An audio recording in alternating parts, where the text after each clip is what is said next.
Okay, what you're looking at is a GE Profile washer dryer combination that was bought July 20th 2023, and on January 21st 2024 my wife comes out and sees water all over the floor, and we're wondering why.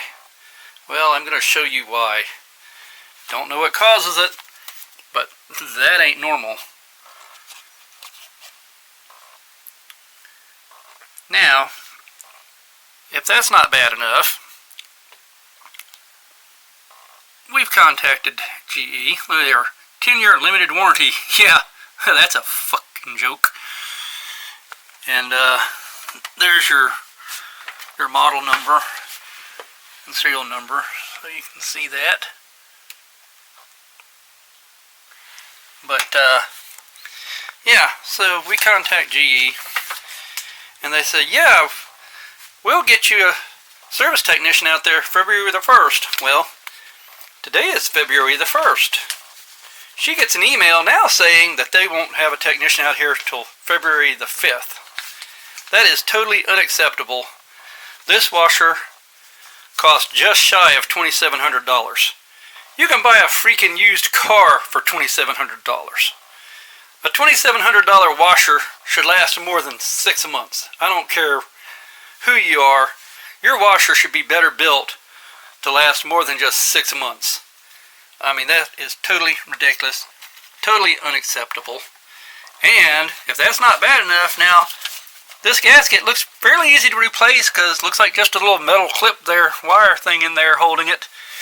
And but that gasket by itself is $90. Can you believe that? That flimsy rubber gasket thing that twisted to pieces is $90. Oh, but it's under warranty, but a warranty ain't worth the paper it's written on if they can't get a technician out to fix it. So in the meantime, all our clothing, all our dirty clothes are just piling up because, well, we expected some service. Multiple messages on Twitter to GE has been nothing but lip service. They're not doing anything.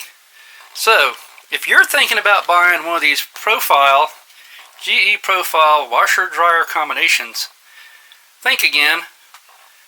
I mean, if we're loyal GE customers. We've got the nice large GE refrigerator. We've got a brand new GE smooth top stove.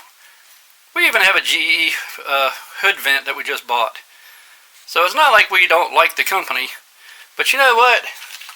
It really puts a bad taste in somebody's mouth when they have a 6-month-old just shy of $2,700 washer-dryer combo that pretty much just explodes and floods your house with water. So anyway, buyer beware. That's all I can say. Their warranty's not worth the paper it's written on if they can't get somebody out to fix it. And the bad thing is, if I had the gasket, I could have fixed it myself. But we wanted to do the right thing, let the company fix it since it was still under warranty. Because, you know, if I tried to fix it, that would probably void the warranty. So, yeah, we did the right thing. We contacted the company. Well, here you can see it, February 1st. And it's still torn apart. And not a service rep in sight. Woohoo! Gotta love customer service. I bet you we won't buy any more GE appliances. Y'all have a great day. This is Merlin. We're out.